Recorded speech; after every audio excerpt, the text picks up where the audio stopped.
UP का बदायूं, वो 19 सितंबर 2020 का दिन था। आज फिर पन्नालाल के सिर पर पागलपन सवार हुआ। उसने हंसिया उठाया और अपनी 8 माह की प्रेग्नेंट बीवी अनीता की तरफ दौड़ा। अनीता भागी लेकिन दरवाजे के पास गिर गई और फिर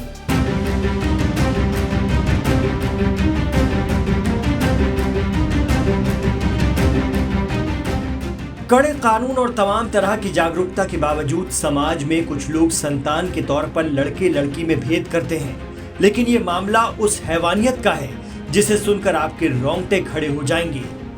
ये हैं अनीता। बदायूं में अपनी 5 बेटियों के साथ रहती हैं। बात 4 साल पुरानी है।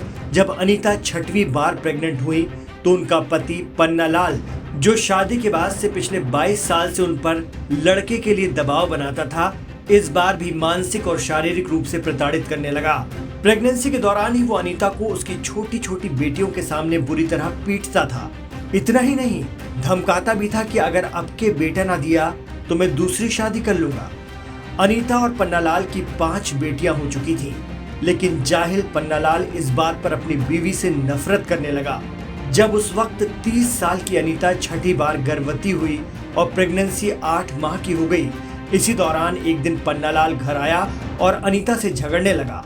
इसके बाद वो बोला कि तू लड़कियां ही पैदा करती है, इस बार तेरा पेट फाड़ कर देखूंगा कि इसमें लड़का है या लड़की। अनीता डर गई और भागने लगी। छोटी बच्चियों ने भी बाप को रोकने की बहुत कोशिश की, लेकिन पन्नालाल हाथ में हंसिया लिए हुए अनीता के पीछे दौड़ा और घर के दरवाजे पर सड़क पर गिरा दिया और फिर उसकी छाती पर बैठकर उसका पेट फाड़ दिया। अनीता और उसके गर्भ में पल रहा बच्चा गंभीर रूप से घायल हो गए। मेरे पास 5 बेटियां हैं और वो देखना चाह रहे थे कि पेट फाड़ के बेटा है कि बेटी है। मैं मना कर रही थी, मान नहीं रहे थे। बच्चे भी बचा रहे थे। जब भी वो मान नहीं रहे थे तो आखिर को उन्होंने मुझे हंसिया चलाना चालू कर दिया और पेट चीर के आंतें बाहर निकाल के और बच्चे की टांग भी बाहर निकाल दी और उसने देखा कि बेटा है।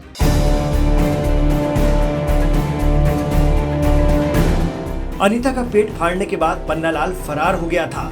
खबर मिलने पर दौड़े दौड़े मायके वाले उसे लेकर जिला अस्पताल पहुंचे। अनीता को सैफई रेफर किया गया, लेकिन अनीता के पेट में पल रहा नन्हा बच्चा मर चुका था। बुरी तरह जख्मी अनीता की जान बचाने मायके वाले उसे बरेली ले गए। कुछ दिन वहां उपचार चला, लेकिन हालत में सुधार नहीं हुआ।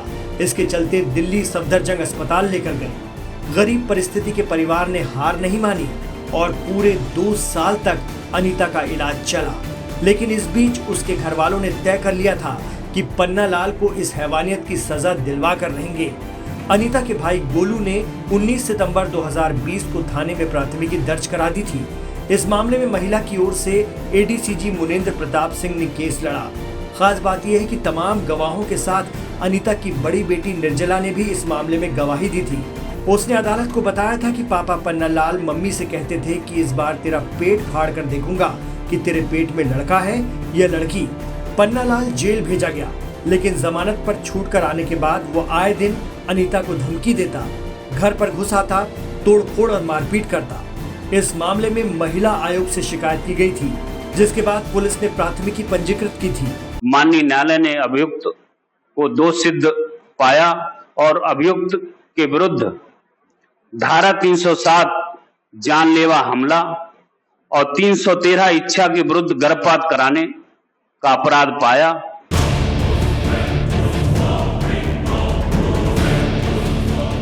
तो आखिरकार अनीता के लिए न्याय का दिन आ गया, जब शुक्रवार 24 मई 2024 को घटना के 4 साल बाद अपर सत्र न्यायाधीश सौरभ सक्सेना ने पन्नालाल को आजीवन कारावास की सजा सुनाई और उस पर 50,000 रुपए का जुर्माना भी लगाया।